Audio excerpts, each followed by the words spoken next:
It's a beautiful day in the neighborhood.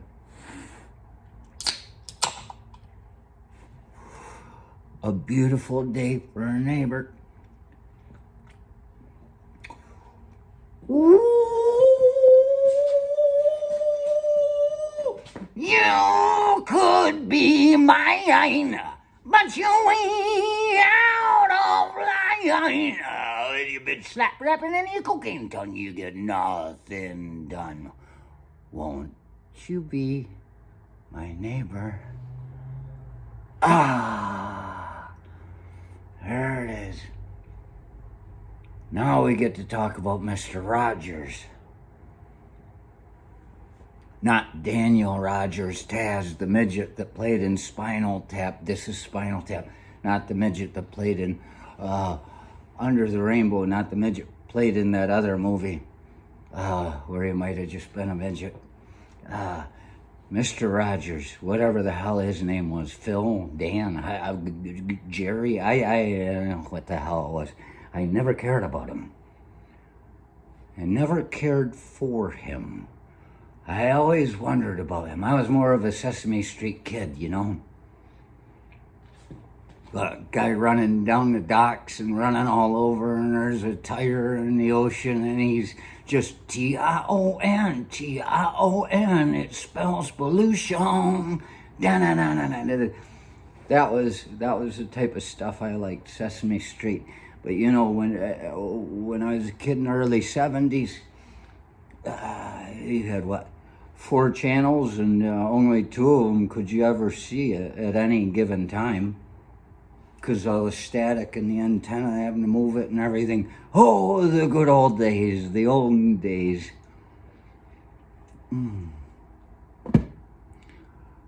So you have either a soap opera or you've got Sesame Street.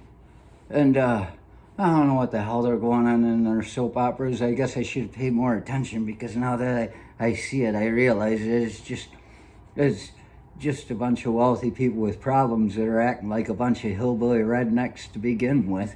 I mean, it's got something for everybody. So you had Sesame Street. Then here comes Mr. Rogers after that, changing his shoes. What was he been up to? Tracking blood all over the place. Got people stacked up in the kitchen like cordwood, like Jeffrey Dahmer at Thanksgiving. And he'd come on and you'd sit there and watch it, and it's like, well, they got puppets and things, but I never could, you know, it's got nothing against the puppets. I liked Captain Kangaroo when I was younger than that. He had that sock puppet, you know, and then when I found out that and I liked Captain Kangaroo. Oh, good morning, sunshine. Good morning, how do you do? Good morning, sunshine. Hey, fuck you. You nut? I mean, I think he was a nut, Captain Kangaroo. When I found out that he was on Iwo Jima, on the hill in Iwo Jima as a Marine, I realized that's where he got the sock puppet thing. He's just sitting there talking to himself, going, and he's seeing little marching bands that nobody else can see, all this stuff. It's amazing. I think, and I watched some of his stuff, 4 to 6 months ago. There was one with Dolly Parton on it. I think it was still in black and white. I'm not sure. No, it wasn't. But I watched this guy moving around the way he moves.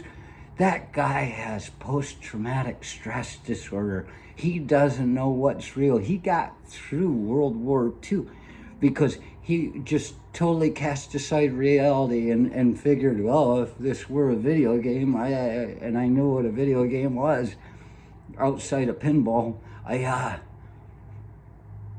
gonna have a good time. So that's how you gotta look at it. But he never came back to reality from what I see.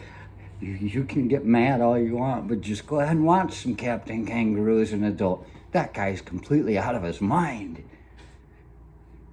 And I know.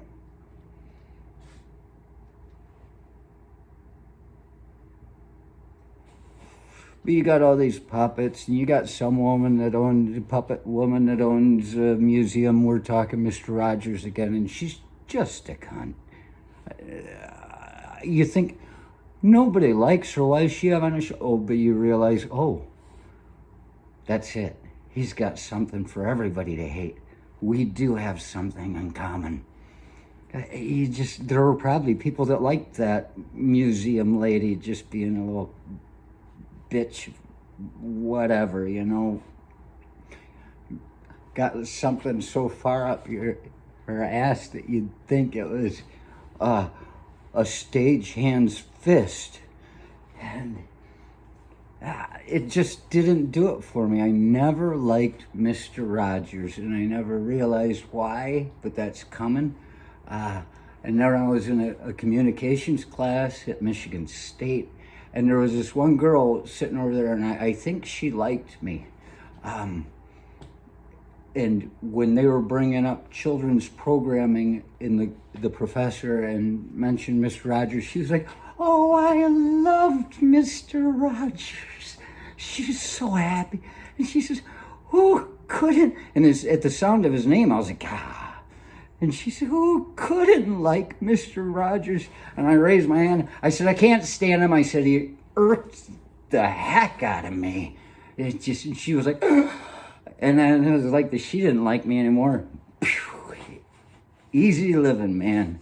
You don't even have to fight somebody saying that they're going to kill themselves if you don't go out with them. She was done acting like she liked me. And then, some years later, the truth of why it is that I think that I couldn't stand Mr. Rogers. He was a pastor. Any pastor that is that friendly is going to create a mental disruption in the midst of children. Just, you know, not saying that they do something to the kids, but the fact that they seem so nice and all the underlying aspects of religion are hidden under that nicety. I mean, that's why they gave us Jesus as the Son of God, was because God was getting a little bit too scary for the Democrats. What the fuck is this? Rah, send some angels in. Rah, send the mob. Rah, mob says, send out the angels, we're gonna rape them. And there's Solomon or whoever it was, and he says, oh, how about this? I'll send out my virgin daughter and my wife. And he kicked them out to him. And rah! We'll forget about the angels for a minute. They're too busy fighting over the virginity. And I guess the angels must have gotten away. I never read that far. It's too disturbing, I suppose. I don't know.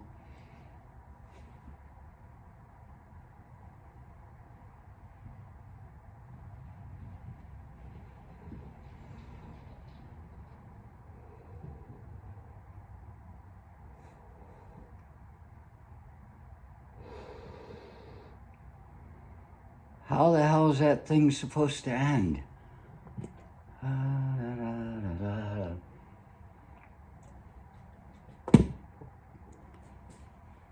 He's singing. He's singing again. He's putting on his shoes. He's saying goodbye to everybody. Mr. Rogers is, I'll be back when the day is new. I'll have new ideas for you.